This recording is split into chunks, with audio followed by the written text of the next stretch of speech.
Hello, my crafty friends. Last week I shared a card on my blog and on social media.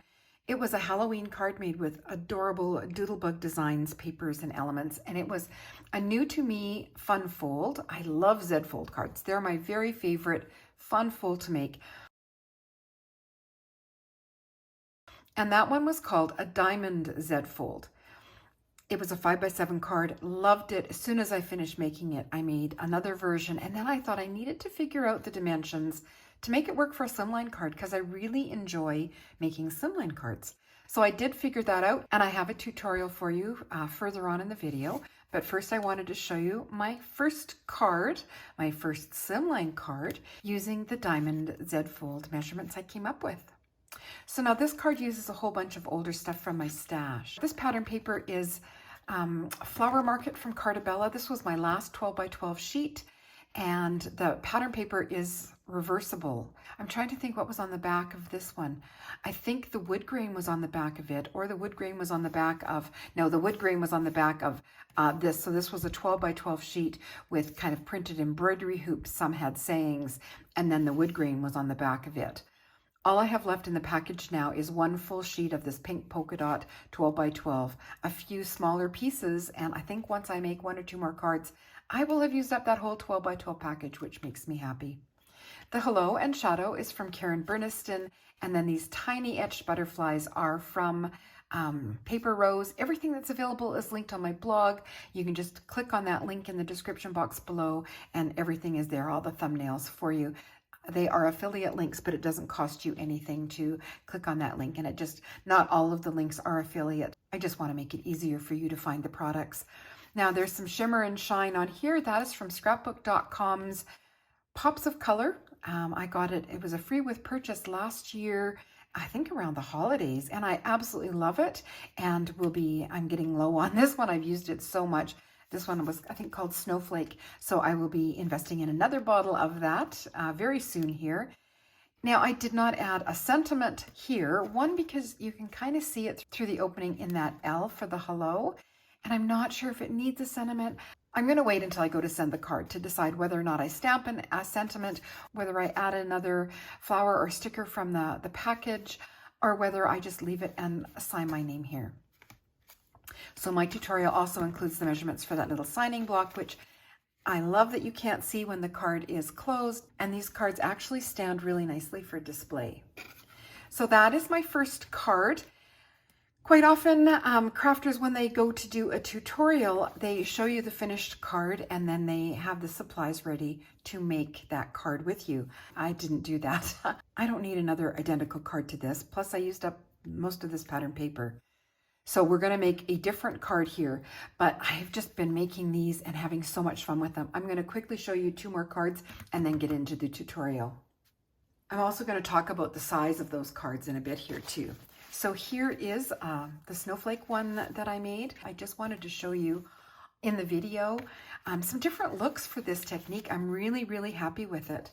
So that is the snowflake one. And then I just finished this Happy Fall one. And I tell you, this one went together so quickly. I've just got it down to a system now. You just get your cardstock, cut your cardstock, make your score lines, add your diamonds and your pattern paper and a few little embellishments. So again, this one won't be on my blog or shared on social media for a little while, but I just wanted to show you some more different ideas with this technique.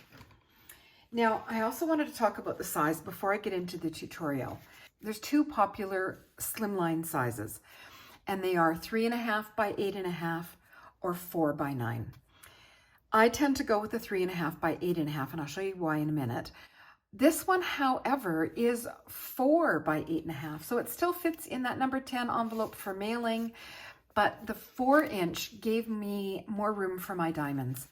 I did do a prototype and I tried it at the 3.5 inches, and the diamonds were either smaller than I was happy with or they hung over the edge and I thought they might poke through the envelope in mailing.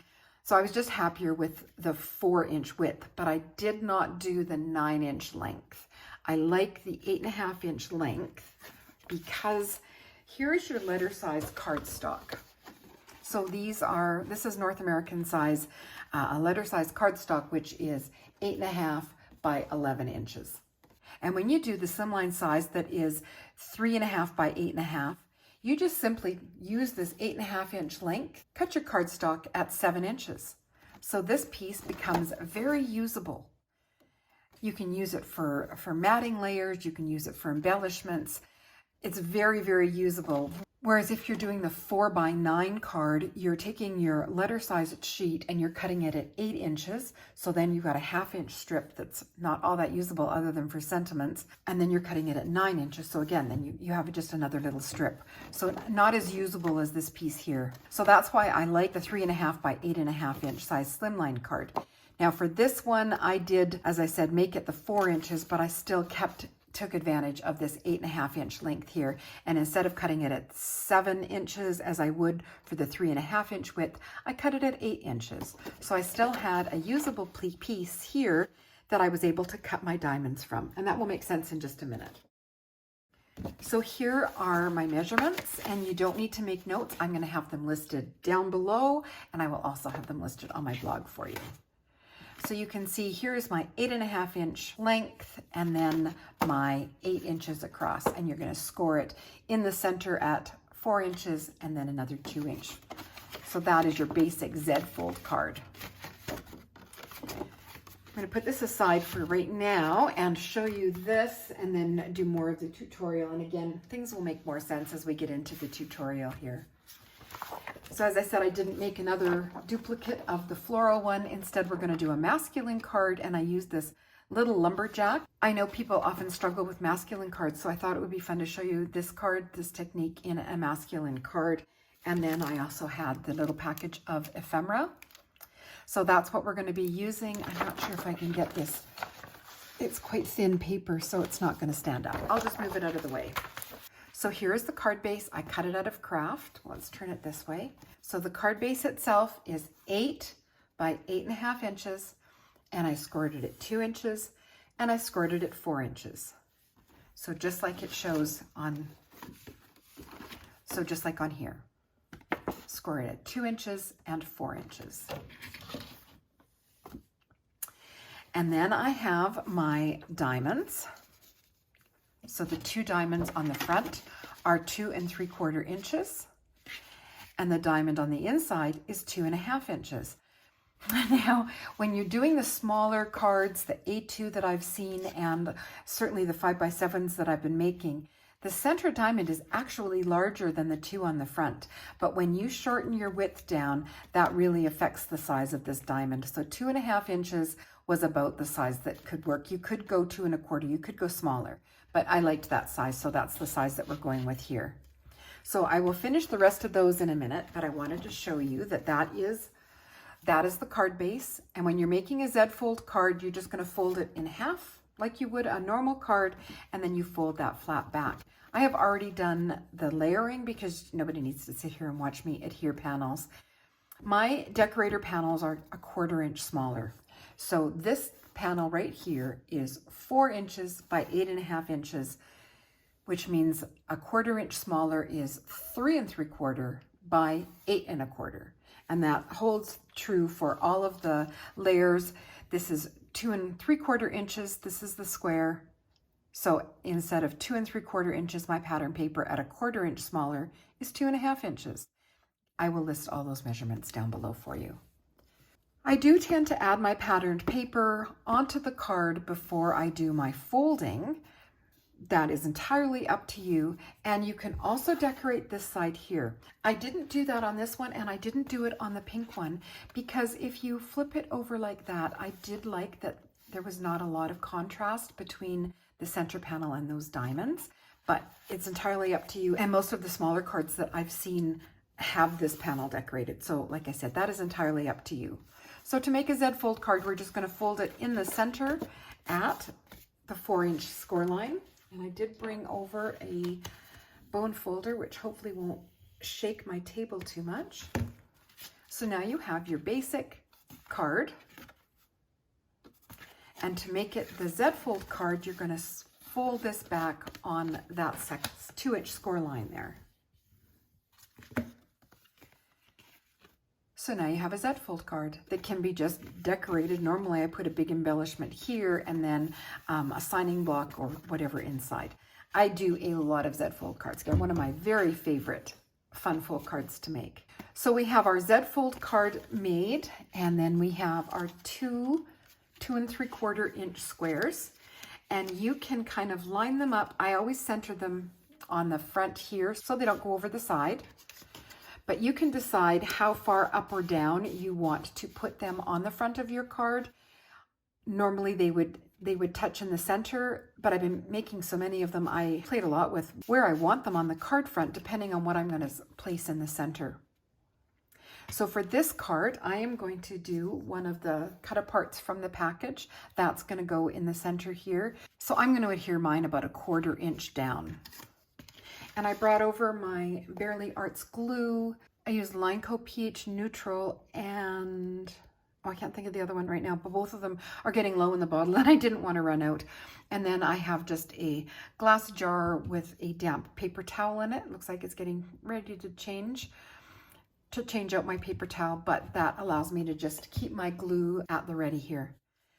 To adhere these down, you're only going to put adhesive on 1/2 of the diamond, because if you put adhesive all over that, glue it down, you will essentially be gluing your card closed. So you want to make sure there's no glue here so the card does open.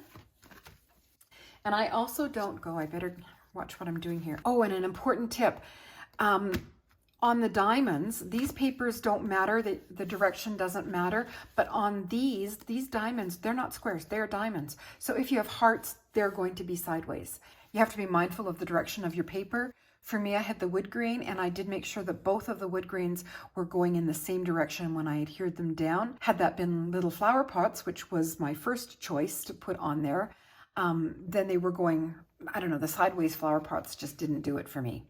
So be mindful of the pattern paper that you choose and the direction that you're going to put them on. You're going to want both of your elements, that pattern paper, going in the same direction. So we're going to adhere these down, and all I'm going to do for that is I'm going to kind of avoid the center, and I better make sure I've got it on the right one.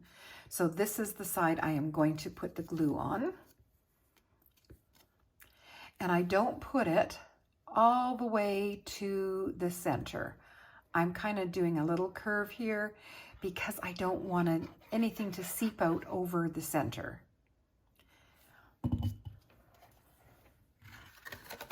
And now I'm just going to adhere that about 1/4 inch down, and I'm lining up this point and this point with the fold so they don't hang over the fold. They're centered here and here, and there's no glue seeping out on the back there. So I'm happy with that one. And now we're going to adhere the second one. So again, this is a 2 3/4 inch square with a 2.5 inch piece of pattern paper, and then just some ephemera, and that's popped up with foam tape. So this is the side that I want the glue on. I'm going to turn that over here and do the same thing. Kind of avoid that center line so that there's no seepage. Generally, I do little dots of glue, but this is not a comfortable place to be doing my crafting. So if I do it again about 1/4 inch up, my squares are going to overlap a little bit, touching here and here, the same distance here and here, and there's no glue seeping over a little bit right there. Let me just wipe that off. And that part is done. Now the pop-up in the center, it is a simple box platform, and we're going to be popping this one up. And the simple box platform, I've shown those before as well. So this one measures 4 by 3 inches, and the score lines don't show up that well. The pattern paper is double-sided.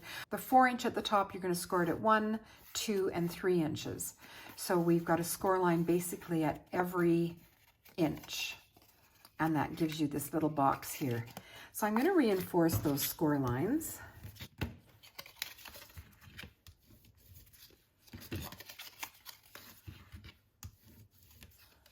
You fold it in half with the fold on the right and the loose edges on the left. and that's going to be adhered inside your card. So what I end up doing is I open the card up flat, and then I can center this piece kind of in between where those diamonds are. So let me get my glue on here and I'll show you. Now we're going to fold it because you don't want any glue on this piece. You only want it on this outside flap. And again, don't go too close to that edge or that fold line because I don't want glue seeping out here. So I'm going to turn that over. So again, my fold is on the right, the open pieces are on the left, and my glue is on the bottom flap. And it's going to get nestled right into that fold, but I want it centered with those diamonds. So again, I don't measure. You could place pencil marks and ticks and that kind of stuff. I don't. I just eyeball it. I figure they're cards. It's not the end of the world if they're minutely off center. So I think I'm happy with that. The wet glue gives you a little bit of wiggle room. There is my pop-up platform, and you can see it's only adhered on that one fold. Now it gets easier. I'm going to get those diamonds out of the way. I'm going to add glue again just to this piece here, keeping it away from that top fold. And now we're just going to fold it in half and close the card against the adhesive.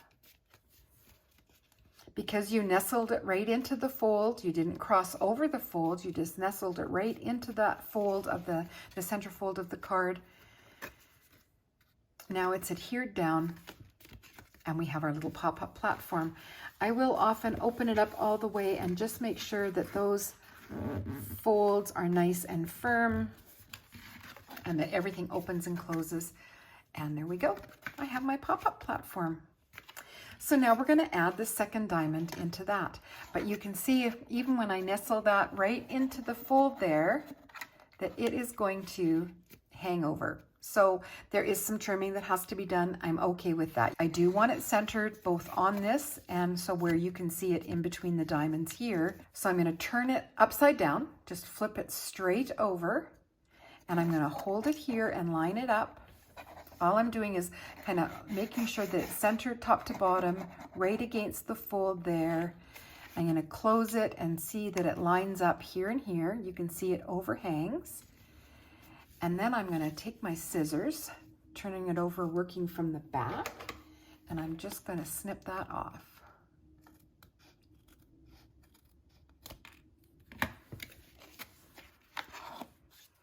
Now I can adhere this right down and everything will fit in. So let's get rid of that. I'm only going to add a little bit of adhesive. And I like, again, the wet glue because that gives me some wiggle room. And I'm going to put it in and make sure that my diamonds, oh, I like that. That's good. So I want kind of equal space here and here. Give that glue just a second or two to set up there. And there is your diamond Z-fold slimline card.